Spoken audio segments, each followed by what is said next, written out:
J'ai une dernière question pour toi. Ouais. Après tout ce qu'on s'est dit là, si tu avais un conseil à donner aux gens qui nous regardent par rapport à notre conversation et par rapport à ton expérience de développement du Crayon en tant que cofondateur, qu'est-ce que tu aimerais leur dire? Avant, j'ai une autre question. Quel est le persona-type à qui t'as envie de dessiner ce genre de conseils? Parce que c'est quand même pas toujours les mêmes stades. C'est un indépendant qui, forcément, dans mon audience, va être majoritairement coach, thérapeute, infopreneur. Mais pas que. Hein, j'ai des solopreneurs, j'ai des freelances, j'ai des petites agences, des choses comme ça. Qui veut développer son revenu, qui se rend bien compte que le copywriting et le marketing agressif, ça va un temps, ça fait faire un peu de cash, mais sur le long terme, c'est pas viable. Et qui se pose la question de OK, comment je fais pour être vu sans trahir mes valeurs, sans travestir ce que j'ai envie de faire et sans me coller au cul un métier que je vais pas aimer.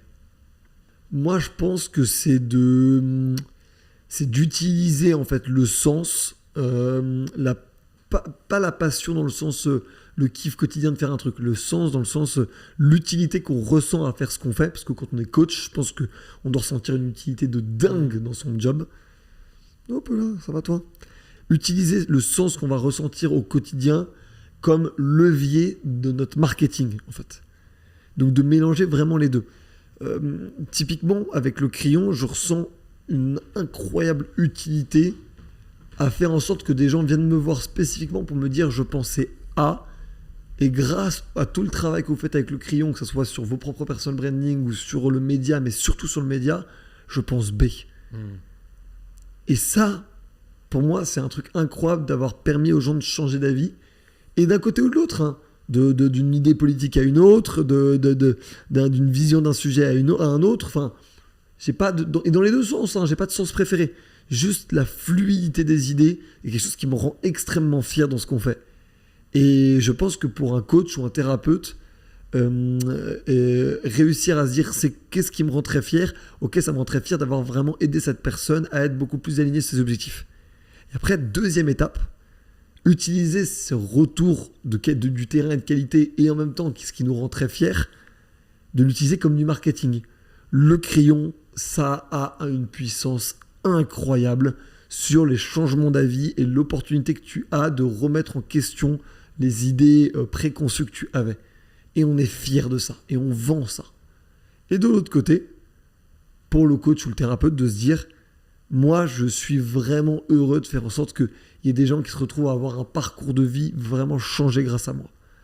Et en fait, d'en faire une cause, de faire un marketing comme si tu le faisais soit en tant que service public, soit en tant qu'association. Un marketing de valeur, incarner vraiment sa mission. Exactement.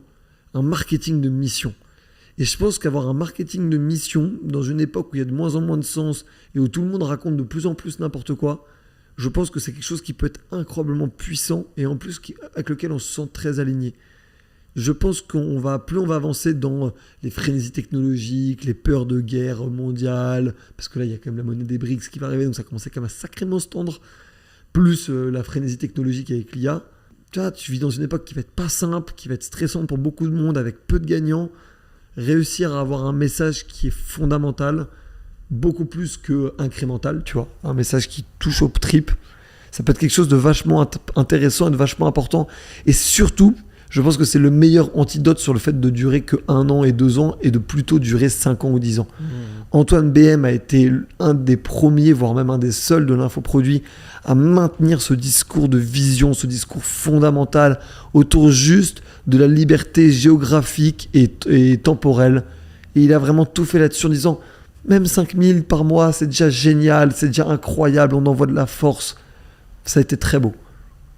Et moi, si je devais acheter une formation d'infoproduit, c'est le premier que j'irais voir. Par cette confiance que j'ai dans son produit, parce qu'il me martèle le même discours, il a la même vision. Et en fait, c'est ça qui est fort. Si tu as la même vision sur autant de temps, ton produit et ton marketing, il est résilient.